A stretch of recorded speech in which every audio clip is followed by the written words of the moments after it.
अस्सलाम वालेकुम भाई। आज की टॉपिक है, क्या बिना ट्रेनिंग का बकरी पालन कर सकते हैं? हाँ, कर सकते हैं। बिना ट्रेनिंग भी आप बकरी पालन कर सकते हैं, लेकिन अच्छा रिजल्ट लेने के लिए आपको ट्रेनिंग लेना बहुत ज़रूरी होता है।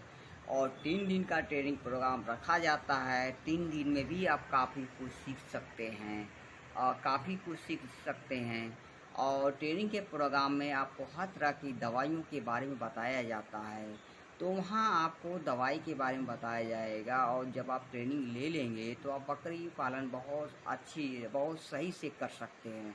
तो उसमें आपको नॉलेज दिया जाता है पहले वैक्सीन के बारे में। वैक्सीन आपको यूपी में रहने वाले को 3 ज़रूरी होता है। ऑल इंडिया ही कह सकते हैं, लेकिन ज़्यादा यूपी में 3 इंजेक्शन की बहुत ज़रूरी होता है। पीपीआर, ईटी, एफएमडी, तीनों इंजेक्शन आपको किस किस रूट से रखता है। एससी रूट से रखता है, आईएम रूट से रखता है। इस चीज़ का पूरा डिटेल दिया जाता है, कितना वैक्सीन लगाया जाता है, वैक्सीन करने के पहले डिवर्मिंग करने से कितना फ़ायदा होता है, उसके बारे में बताया जाता है। और आपको बीमारियों के बारे में बताया जाता है। मुंह पका अगर हो गया है तो उसमें कौन सा लक्षण, कौन सा इलाज किया जाता है, उसके बारे में बताया जाएगा आपको। अगर फीवर है तो उसके बुखार की दवाई कौन कौन दी जा सकती है, खांसी के लिए कौन दिया जाएगा। तो और लैट्रिन हो रहा है, उसमें लैट्रिन बहुत ज़्यादा समस्या हो जाती है। बकरियां मतलब लैट्रिन करते करते मर भी जाती हैं।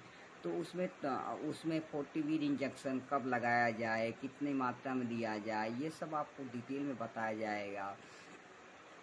जाएगा। मान लीजिए लकवा हो जाती है आपके जानवर को, आपको बचाना, तो आप कैसे बचा सकते हैं, उसके बारे में आपको बताया जाता है। उसमें एंटीबायोटिक एक होती है, मोनोसेप कितना दवा कारगर होता है, और इसमें टोनोफास और मैनोनेक्स भी लगाया जाता है, और नीरोकाइन उसमें बहुत ज़बरदस्त काम करता है। तो इस तरह से कम्युनिकेशन कैसे बना के उसको दवाई दिया जाता है, कैसे आप उसका इलाज कर सकते हैं, वो चीज़ वहाँ बताया जाता है। ट्रेनिंग लेने से आपको ये एक लाभ होता है कि आपका कास्ट बच जाता है, आपके फार्म पर डॉक्टर कोई नहीं आता है, और सही समय पर आप उसका इलाज कर सकते हैं। तो इस तरह से आपको बताया जाता है। और मेरी ट्रेनिंग के दौरान में, मैं जब ट्रेनिंग लेता हूँ तो उसमें आपको बहुत ज़्यादा मैं आपको आपको दवा, होम्योपैथिक दवा बताता हूँ, एकोनाइट बताता हूँ, बार्निया बताता हूँ, अल्फ़ा बताता हूँ, चाइना की बताता हूँ, सल्फ़र बताता हूँ, नक्स ओमिका होता है, ये एक आपकी टानिक अल्फ़ावेट होता है। तो इस तरह से हम सभी दवाइयों के बारे में आपको बताता हूँ।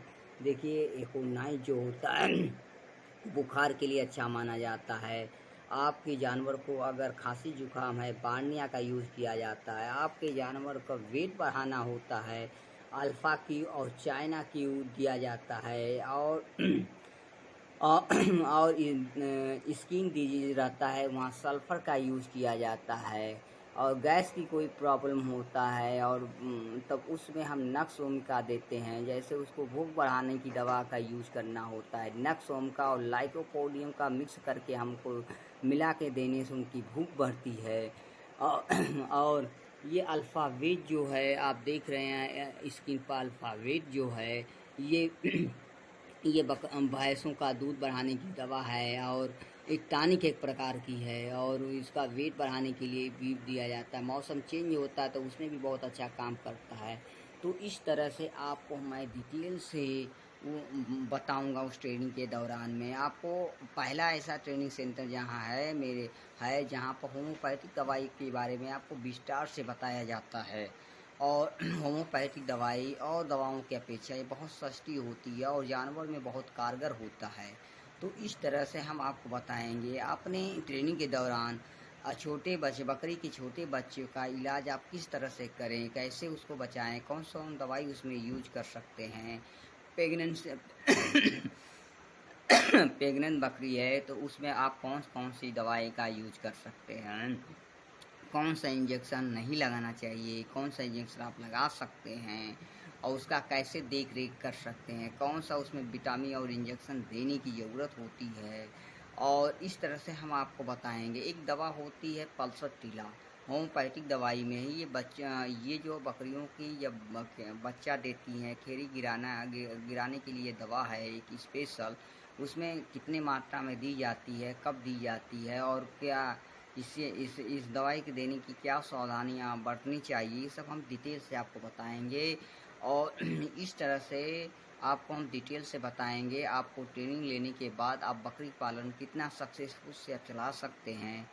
तो भाई अब मैं यहीं, हमारी वीडियो बहुत लंबी होती जा रही है, मैं यहीं ख़त्म करता हूँ और नए वीडियो में आप लोग से फिर मिलते हैं। मेरे चैनल पर अगर नए हैं तो सब्सक्राइब ज़रूर करिएगा। ओके भाई, अल्लाह हाफिज़।